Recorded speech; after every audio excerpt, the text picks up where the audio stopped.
Happy morning to all. అందరికీ శుభోదయం. ఈరోజు ఏమి తారీఖు? సెప్టెంబర్ 17. సెప్టెంబర్ 17 ఒక ఉద్యమం, సెప్టెంబర్ 17 ఒక విప్లవం, సెప్టెంబర్ 17 ఒక ఉద్వేగం. ఏమి జరిగింది సెప్టెంబర్ 17న? ఒక రకంగా చెప్పాలంటే మన తెలంగాణ ప్రజానికానికి స్వాతంత్ర దినం ఈరోజు తెలంగాణ ఇండిపెండెన్స్ డేగా కూడా మనము అనుకోవచ్చు.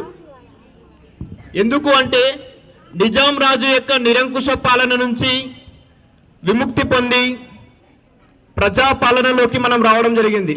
అందుకే మన గౌరవ ముఖ్యమంత్రి గారు ఈరోజు ప్రజాపాలన దినోత్సవంగా రాష్ట్ర వ్యాప్తంగా అనేక కార్యక్రమాలు నిర్వహిస్తూ ఉన్నారు.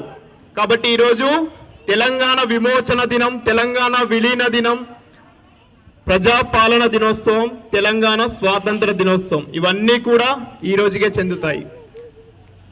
ఈరోజు పాత తరాల పోరాటానికి, భావి తరాలు స్ఫూర్తి పొందడానికి ఎన్నో కార్యక్రమాలు జరిగినటువంటి రోజుకు ప్రతీక ఈరోజు.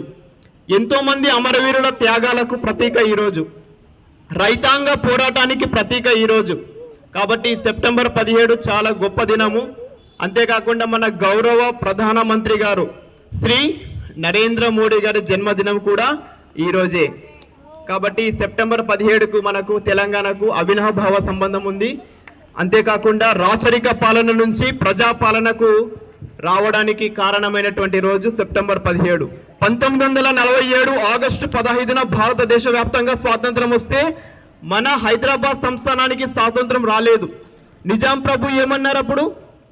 మేము ప్రత్యేక దేశంగా ఉంటాము, ఈ హైదరాబాద్ సంస్థానాన్ని ప్రత్యేక దేశం చేస్తామన్నారు. సో ఈ విధంగా ఎన్నో అరాచకాలకు తెలంగాణ ప్రజలు ఇబ్బంది పడుతున్నారని అప్పట్లో భారత యూనియన్లో ఉన్నటువంటి హోం మంత్రి అక్కడ ఉన్నారు సర్దార్ వల్లభభాయ్ పటేల్ ఆపరేషన్ పోలో అనే సైనిక చర్యను చేపట్టి సెప్టెంబర్ 17, 1948న ఆ యొక్క హైదరాబాద్ సంస్థానాన్ని భారత యూనియన్లోకి విలీనం చేయడం జరిగింది. సో అప్పటి నుంచి మనకు స్వాతంత్రం వచ్చినట్లు.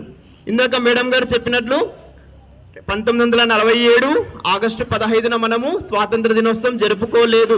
మొదటిది, రెండవది కూడా జరుపుకోలేదు. అవునా కదా? సో నిజమైన స్వాతంత్ర దినం ఈరోజే. కాబట్టి ఈరోజు మీరందరూ కూడా ఈ యొక్క అమరవీరుల త్యాగాలను, రైతాంగ పోరాటాలను మనసులో పెట్టుకొని మన భారతదేశ మరియు తెలంగాణ రాష్ట్ర అభ్యున్నతికి మీ వంతు సహకారం అందిస్తారని, మీ విద్య ద్వారా ఈ భావి తరాల భవిష్యత్తును మారుస్తారని కోరుకుంటున్నాను. అంతేకాకుండా మీకు ఒక గుడ్ న్యూస్. ఈరోజు నిన్న స్కూలు వదిలేట సమయంలో ఒక వ్యక్తి వచ్చారు. ఆ వ్యక్తిని చూస్తే నన్ను నేను చూసుకున్నట్లు అనిపించింది. చాలా సర్వీస్ చేస్తున్నారు, అన్ని పాఠశాలలకు తిరిగి ఈరోజు గట్టులో ఉన్నారు ఆయన ఏం చెప్పారంటే, ఒకటి టాలెంట్ టెస్ట్ పెడతారంట మీకు.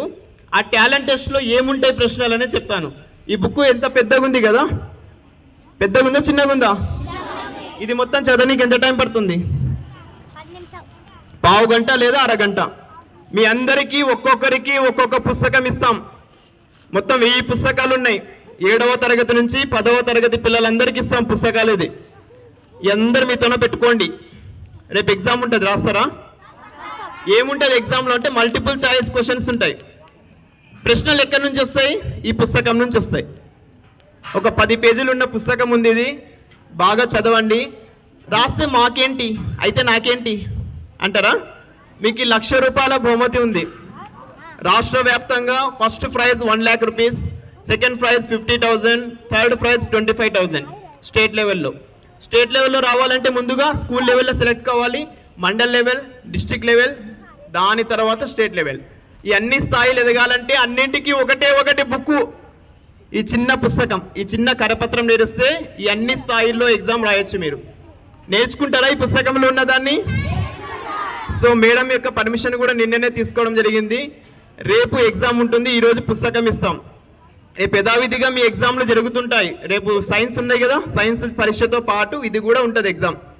అందరూ దీన్ని కూడా రాయాలి ఎగ్జామ్. ఓకేనా? ఒక అరగంటలో అయిపోతుంది ఎగ్జామ్. 15 minutes నుంచి 20 minutes అంతే, ఎక్కువ టైం పట్టదు. సో ఈ అందరూ పుస్తకాలు ఈరోజు మీ ఎగ్జామ్ టైంలో ఇస్తాము, తీసుకోండి, చదువుకోండి. సైన్స్ చదువుకోవాలి, ఇది కూడా చదువుకోవాలి, రేపు ఎగ్జామ్ రాయాలి. ఓకేనా?